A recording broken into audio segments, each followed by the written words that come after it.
नमस्कार, जय जगन्नाथ। कालिया योजना जो अप्लाई कला बेले ये जो लिखुची ration card number does not exist. यहाँ पर एठारे देखुच यार प्रॉब्लम सॉल्व कौन आम प्रथम मेरा रेशन आप डाउनलोड करवा निज मोबाइल डाउनलोड कर सारा पर मेरा रेशन आप ओपन करवा।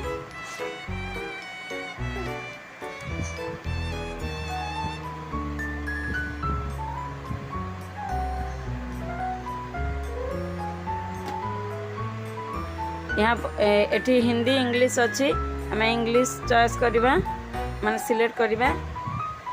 तापर जो एटी जो अच्छे आधार सीडिंग को क्लिक करवा।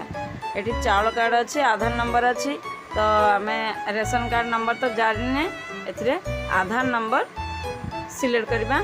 आधार नंबर देबा नंबर देकिना सबमिट करवा। सबमिट कला परे एटी जो कार्ड नंबर देखौछि एटी से जो कार्ड नंबरटा होची हमर चाउल कार्ड नंबर देखिबा तू एटी कार्ड नंबर सेटा होची हमर ओरिजिनल चाउल कार्ड नंबर।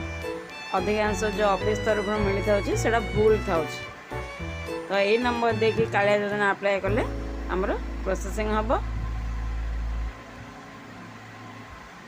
धन्यवाद।